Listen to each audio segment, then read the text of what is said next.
کیا آپ کو معلوم ہے حضرت ادریس علیہ السلام زندہ جنت میں کیسے داخل ہوئے؟ حضرت ادریس علیہ السلام، آپ کا نام اخنوخ ہے۔ آپ حضرت نوح علیہ السلام کے والد کے دادا ہیں۔ حضرت آدم علیہ السلام کے بعد آپ ہی پہلے رسول ہیں۔ آپ کے والد حضرت شیث بن آدم علیہ السلام ہیں۔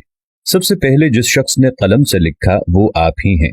کپڑوں کے سینے اور سلے ہوئے کپڑے پہننے کی ابتدا بھی آپ ہی سے ہوئی۔ اس سے پہلے لوگ جانوروں کی کھالیں پہنتے تھے۔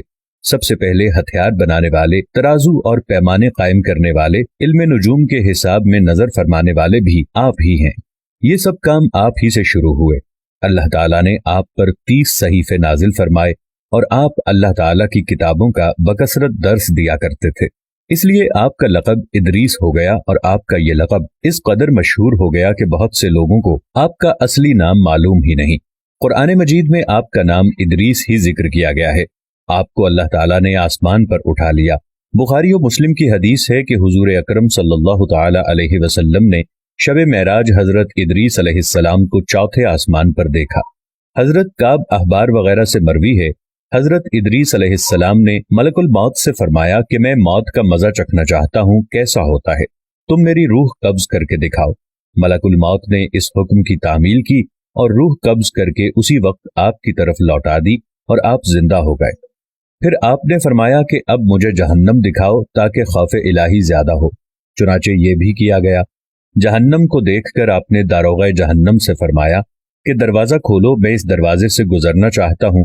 چنانچہ ایسا ہی کیا گیا اور آپ اس پر سے گزرے۔ پھر آپ نے ملک الموت سے فرمایا کہ مجھے جنت دکھاؤ۔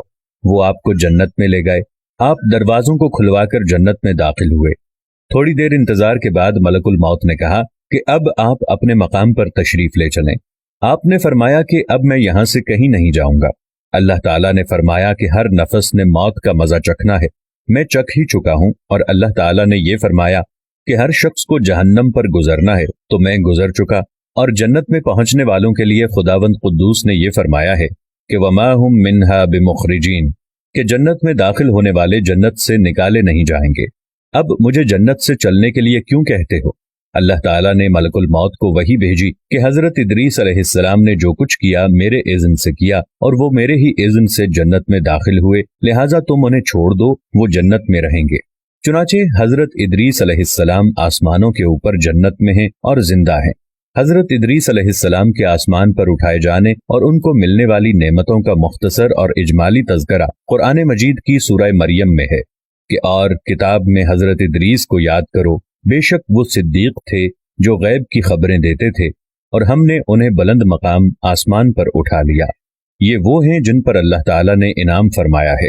اولاد آدم کے نبیوں میں سورہ مریم رکوع نمبر 4 حضرت ادریس علیہ السلام کے واقعے سے یہ ہدایت کا سبق ملتا ہے کہ اللہ تعالیٰ کا رسولوں اور نبیوں پر کتنا بڑا فضل و کرم اور انعام و اکرام ہے۔ اس لیے ہر مسلمان کے لیے واجب الامان اور لازم العمل ہے کہ خداوند قدوس کے رسولوں اور نبیوں کی تعظیم و تکریم اور ان کا ادب و احترام رکھے اور ان کے ذکر جمیل سے خیر و برکت حاصل کرتا رہے۔ قرآن کی مقدس آیتوں اور حدیثوں میں بار بار خدا کے ان برگزیدہ رسولوں اور نبیوں کا ذکر جمیل اس بات کی دلیل ہے۔